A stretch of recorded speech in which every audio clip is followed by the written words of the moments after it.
So I've always liked when other YouTubers, do a quick bookshelf tour. My bookshelf kind of grew based on the inspiration of seeing other people's. I think what I have at no other bookshelf. Welcome back to the Muscle Code YouTube channel. Some people have said the actual channel name is Steve Triff, and it's not the Muscle Code.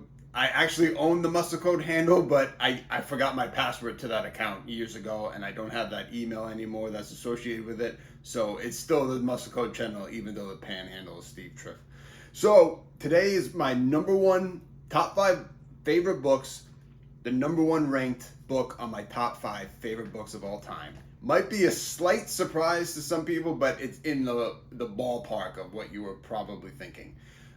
Hands down, my favorite book of all time, in terms of story, in terms of impact, in terms of if I had to go to a desert island, I could bring one book, this would be it, is A Knight of the Seven Kingdoms, George R.R. Martin. A fun, quick story on how I got this book. I was in Wisconsin with my wife, 2016, and we saw this, I think it was Walmart. We saw it in Walmart. And I was like, oh, I didn't know that they put because I knew there was some short stories with Dunk and Egg. I didn't know that it was all put into one book. So I was like, I'm not going to buy it here. I'll just kind of like read the short stories online. And we just left it at that.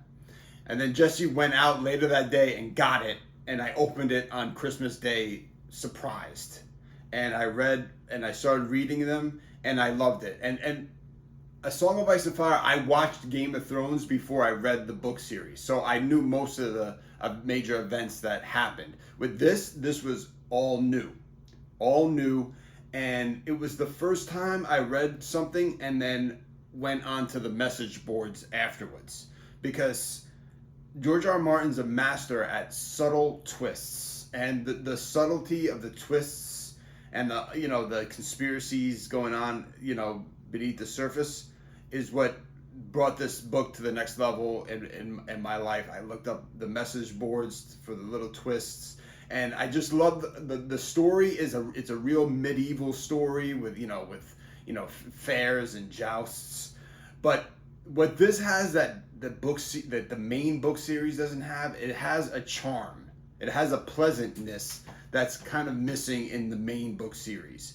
And that's why I solidified this as my number one book of all time, because it has the Game of Thrones world, the Song of Ice and Fire world, where, there's little insights that add to the story as a whole, but then it has that laid back charm, pleasantness, quaintness to it that makes it, if I had to bring one book to a desert island, this would be it. And I almost feel George R. R. Martin is a better short story writer, because it's a novel, but there's 3 short stories: The Hedge Knight, The Mystery Knight, and the Sworn Sword.